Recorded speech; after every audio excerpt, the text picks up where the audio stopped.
Le lobbying des cartes de collection brasse beaucoup d'argent et regroupe de plus en plus d'adeptes et de passionnés.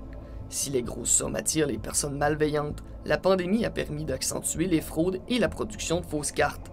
C'est en tout cas ce que note Christophe Landry-Savard, un passionné de cartes de collection. Il y en a beaucoup plus que ce que ça laisse paraître.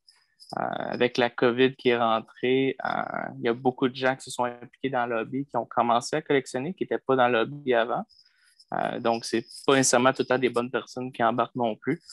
Donc, les gens ont vu une opportunité de pouvoir faire de l'argent des fois facilement.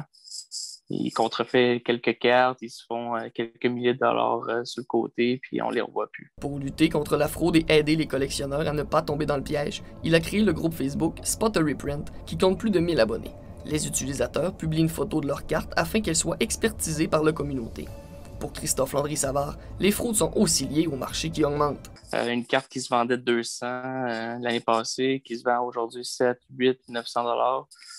On parle des augmentations pour certaines cartes de 1000 à 2000 % d'augmentation. Donc, ça veut pas. C'est le fun pour le hobby dans un sens que les cartes augmentent, mais bien le côté négatif de ça, c'est qu'il y a plus de gens qui essaient de tromper les gens. J'en vois à chaque semaine là, des gens qui se font avoir de quelques milliers de dollars. Là. Il devient donc primordial de savoir comment différencier une vraie carte d'une fausse. D'ailleurs, Solveig, comment on fait?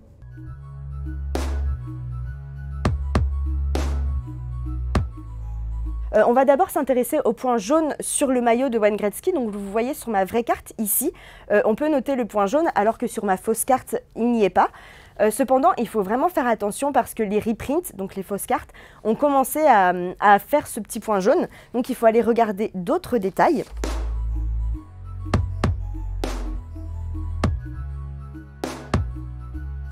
Donc pour être sûr de la valeur de la carte, on peut aller regarder le patin gauche de Wayne Gretzky, donc qui se trouve en bas ici.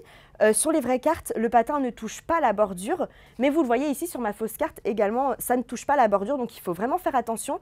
Et encore une fois, aller chercher autre chose.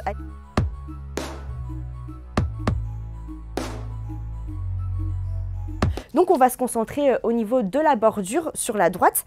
Vous le voyez sur ma vraie carte, la bordure ici semble un peu déchirée. En fait, on appelle ça le edge rough. C'est à cause de la coupe d'origine OPC. Sur la fausse carte, il n'y en a pas, mais il faut faire attention parce que c'est pas tout le temps un gage de qualité, un gage de vrai, cette bordure, parce qu'elles peuvent avoir été coupées au laser. Donc il y a des vraies cartes qui peuvent ne pas la montrer, et ça serait quand même des vraies cartes.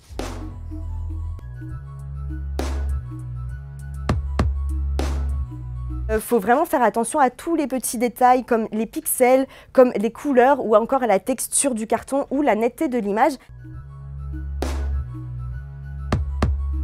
Cependant, il est difficile de retrouver ce type de fraudeur. Les gens qui font ça, la plupart du temps, vont utiliser des pseudonymes, des faux noms ou des fausses adresses de manière à ne pas être retracés. Pourtant, même si ce type de fraude n'est pas légion, maître Jean-Marc Fradette avoue que ce genre de cause peut se retrouver 1 ou 2 fois par mois devant une cour. Si une peine de 10 ans de prison pour fraude et une peine de 14 ans de prison pour production de faux peuvent être requises, maître Fradette estime que le préjudice peut être plus grand. Il peut avoir des conséquences qui sont beaucoup plus importantes que le crime lui-même. Vous savez, frauder pour 100 $, c'est sûr qu'à sa face même, ce n'est pas la fraude du siècle. Ça reste qu'au niveau des conséquences judiciaires, pour une valeur beaucoup plus grande, ces conséquences-là. Quand on sait que, par exemple, si on va voir un employeur et qu'on a un crime de fraude, même si c'est une fraude de 100 $, pour l'employeur, il est clair que s'il y a le choix entre quelqu'un qui n'a pas d'antécédent puis quelqu'un qui a un antécédent, il va choisir la personne qui n'a pas d'antécédent.